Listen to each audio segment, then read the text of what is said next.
Hey everyone, and welcome back to the channel. So today we get to take a look at the 2025 BMW M3. Huge shout out to Hendrick BMW Northlake for providing this sedan for me today. Take a look at their website. That link is down in the description below. So this M3 is finished off in Laguna Seca Blue. MSRP is just over $106,000. Now this model is powered by the 3-liter twin power turbo inline 6. It's also the base, so it's paired to the 6-speed manual transmission. It pumps out 473 horsepower, 406 pound-feet of torque. That power is sent to the rear wheels, propelling this 3,800-pound sedan from 0 to 60 in BMW's claimed 4.1 seconds. With the optional driver's performance package, top speed is also increased to 180 miles an hour.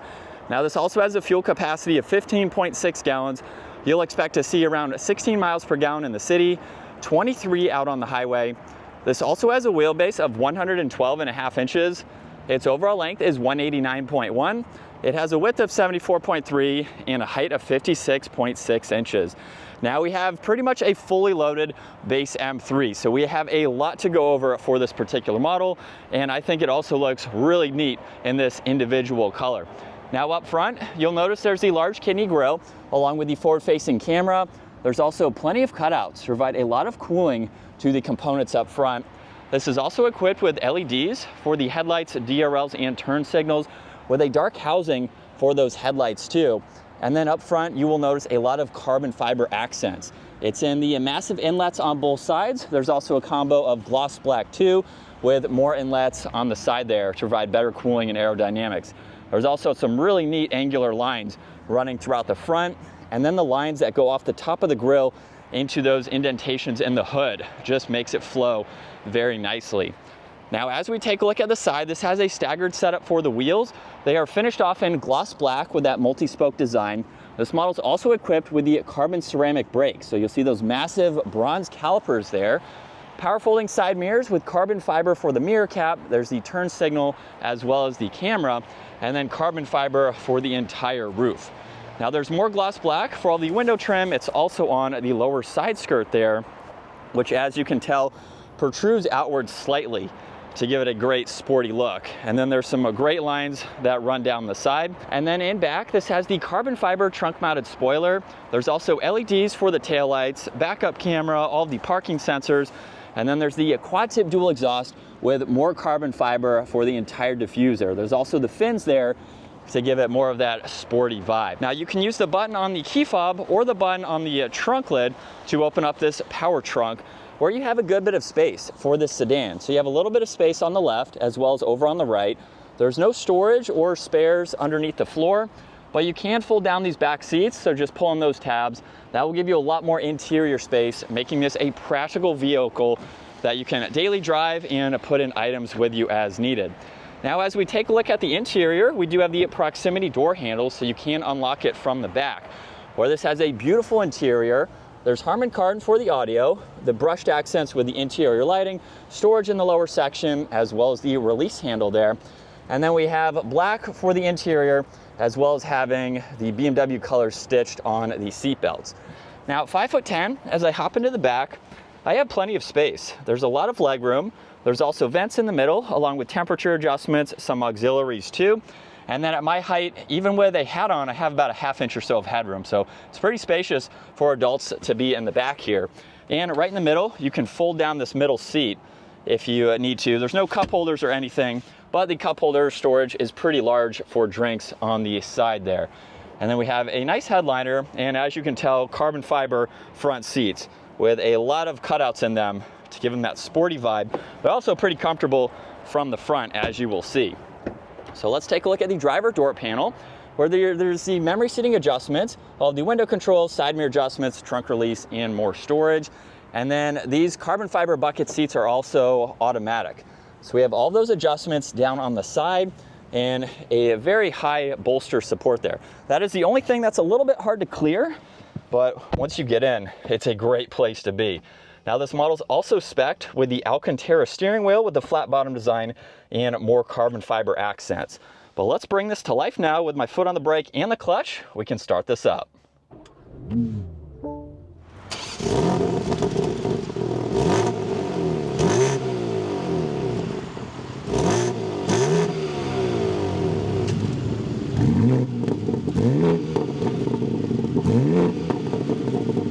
And coming back to the digital gauge cluster now, you'll notice on the left side there's miles per hour along with fuel. On the right side there's the tach and engine temperature. Now to go through that information, you can use this button right in the middle where there's also your volume tuning, Bluetooth, and voice commands. So as I push on that center control, we have all of this content that you can go through, including setup, so you can see how the vehicle is currently set up. And then you can go through the rest of these vitals depending on what you would like to see. G-force meter, and then your media and radio. There's also the head-up display, so hopefully you can tell there are a few different settings here that you can pull up, just again depending on the info that you would like. Now on this left side there's the cruise control settings, and then there's M1 and M2 for those setups, which I will show in the infotainment system. Now on this left side you get a little bit of storage. There's also all the headlight adjustments along with brushed aluminum. This has leather for the entire dash, and then right in the middle with the infotainment system, all these shortcuts are in the lower section.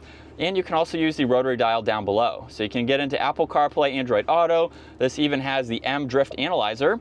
So if you plan to do some drifting in this, you have the option to pull that up. You can also get into your M lap timer too. A lot of other icons that you can quickly get into. There's also the climate adjustments. You can pull up the map for your navigation, and then audio is the last one. These seats are also heated, and this has a heated steering wheel. Now there's more carbon fiber for the trim accent underneath that, along with some ambient lighting and the air vents.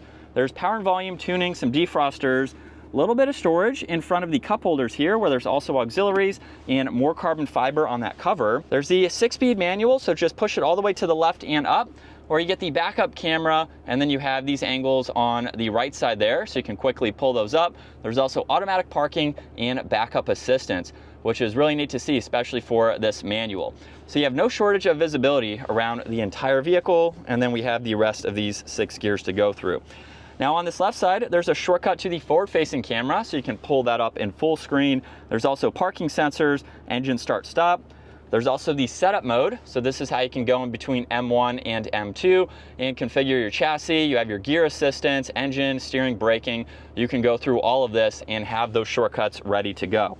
There's also M mode. So M mode is actually going to change the gauge cluster and the head-up display. So you can go into sport or track, where you have the gear front and center, how the vehicle is set up, and then some more temps on that right side.